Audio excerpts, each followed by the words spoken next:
Yo, what is up YouTube, man? Today I'm going to be showing you guys how you can get a 99 three-pointer on a 6'1" guard in NBA 2K22 Next Gen. This is a pretty easy glitch to do, so let's get right into it. Real quick, if you guys are new, if you want to drop me a like and subscribe, of course, I would appreciate it a ton. Step 1, make sure to change it from Imperial to Metric System. After you do that, we're going to go in, we're going to create a build, and we're going to make this at point guard. With a lot of these glitched builds, you have to go through multiple steps, but you guys are in luck today. To get this build, it's pretty easy. So to start off with the height, make sure to go down to 1.77 meters. Don't go any lower than that. And with the weight, we're going to go all the way down to 66 kg. That should be the minimum for you. And then the wingspan, we're also going to go down to 1.78. The body shape, it doesn't matter. I put it as defined. Now we just need to get the build to 99 overall. If you guys, if this is the first video you are watching, all you do is upgrade any of the stats that you want. You don't have to follow what I'm doing. I'm just upgrading what's easiest for me all the way straight down. You see I got one left, got to put it on stamina. Choose your takeovers. After that, make sure to complete the build. And then we are going to click edit the build.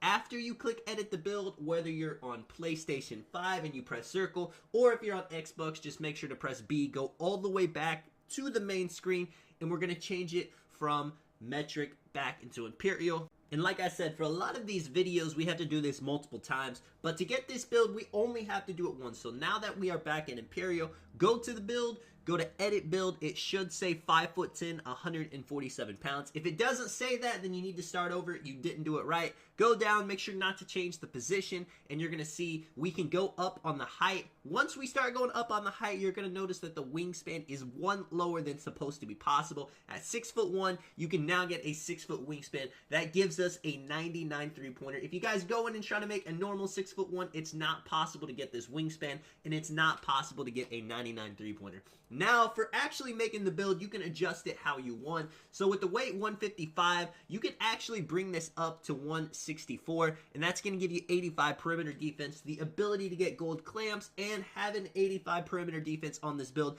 actually gives you lock takeover. So is it worth it? Some people say that silver clamps is enough, but I definitely would recommend going up to 164 and getting the gold clamps on the build. Now, to make this build, a lot of people say driving dunk doesn't matter. I disagree 100%. I think if somebody is playing too high, I'm going to just run right by him and dunk the ball. So I'm going to put the driving dunk to a 65. It's nothing crazy, but it does give you the ability to dunk it whenever you are open. You're not ever going to get a contact dunk, but I don't care about that. I just want my quick drops, easy buckets. With the shooting, got to upgrade the 3-point to 99. That's why we did this build. With the speed with ball, now 92 gives you quick first step Hall of Fame. Going to 94 doesn't actually give you anything extra, but since I'm going to be playing point guard, since I'm 6'1", I want to have every bit of speed that I can have with the ball. Now with the ball handle, 94 gives you ankle breaker Hall of Fame. You could go to 96 and get an extra playmaking badge, and it makes something like quick chain cheaper, but it's very expensive, so I do not believe it's worth it.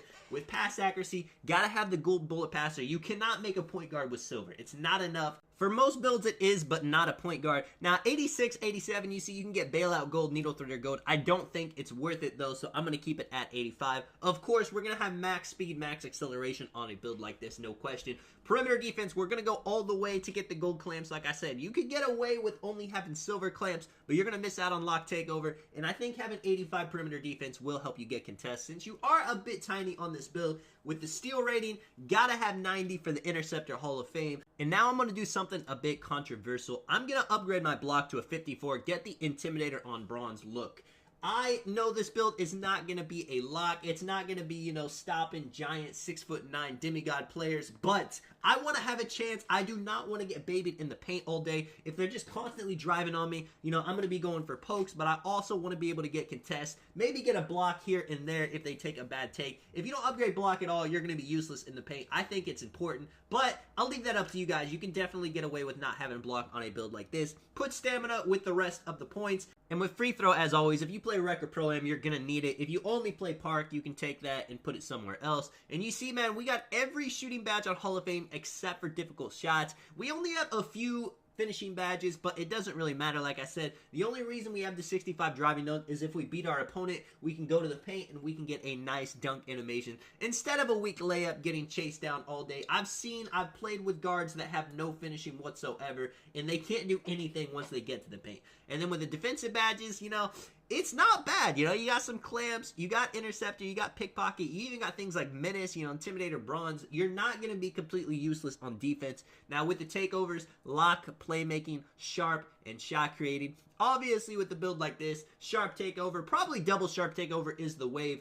But if you like to do a lot of fades, ankle breaking shots, pull up precision, any of those are great. You get the beautiful build name, playmaking shot creator. Terrible comparisons. Like, come on, 2K, what are we doing? De'Aaron Fox, Mike Conley, those guys don't have a 99 three-pointer. I have no idea what's wrong with 2K with these comparisons for multiple years, but it's whatever. So with the finishing badges, so like I said, you know, the main point of this build is to just dunk whenever you beat your defender. Slithery finisher, limitless takeoff. Now, you could throw on something like fast twitch, maybe put back boss if you're trying to be funny, but unstrippable on silver is probably the way to go. I mean, you're just not going to get much use out of Pro Touch, Putback Boss, Lob City Finisher. At least with Unstrippable, we know maybe we accidentally have to go up in traffic. They try to strip us. We end up getting a foul instead of a strip. That'll come in handy. With the shooting badges, now this is complicated because you get so many Hall of Fame. But you're absolutely going to want Hot Zone Hunter on Hall of Fame. Now, at 6'1", you're a little bit tall, so you may think that mismatch expert's not going to be that important. But people are coming out with very tall locks, so I would definitely throw it on Hall of Fame as well. Gotta have Sniper on Hall of Fame. You don't need catch and shoot and corner specialist when you have a 99 three-pointer. Blinders is going to be huge. Circus threes, if you like to fade from the three-point line, I think you have to have this on Gold or Hall of Fame. I mean, people don't know how overpowered it is. Deadeye and Stop and Pop, both very important badges. If you want to have more badges compared to just having a bunch of Hall of Fame badges, you can put badges to Gold, and that saves you a lot of attribute points. But like I said, there are some badges that you just have to have on Hall of Fame, like Sniper, like Hot Zone Hunter. If you don't have those on Hall of Fame, then what are you really doing? I would recommend any extra badge points you unlock from college, from the seasons, definitely put them on playmaking and shooting. With the playmaking now, gotta have Bullet Passer on Gold, Quick Chain on Hall of Fame, Unpluckable Gold now. You know, when the game first came out, if you had Unpluckable on Gold, you're getting plucked a bunch, but now Gold is just as good as Hall of Fame. Quick First Step on Hall of Fame. You want Bailout on Bronze or Silver at least. Handless for Days, gotta have that on Hall of Fame. Tight Handles, it's another badge. People get stunned like crazy. I would recommend putting it on Gold or Hall of Fame. Now, there's a lot of badges you see we can't put on. Hyperdrive, you may want that at least on Silver, so if you wanted to take something down from Hall of Fame to Gold, you could put it on. Other badges, they're kind of just extra, you know, like Break Starter, you're never going to get rebounds. Space Creator, yeah, it's fun, but only if you do a lot of step back jumpers. And then something like Glue Hands, you know, you're going to be the one with the ball in your hands most of the time. So just having Glue Hands on Bronze would probably be enough. Now, the defensive badges, you actually get 19. So you can throw on Clamps Gold, Interceptor Hall of Fame, you know, maybe some Ball Stripper on Bronze, Intimidator on Bronze, Tireless Defender. You will be able to survive with this build. This isn't one of those builds that just absolutely get mauled on defense. Being 6'1" is small, but it's nothing compared to being 5'9", 5'10". Let me know what you guys think of the build. This is Tonic Man. I will catch you guys in the next one. I'm out. Peace.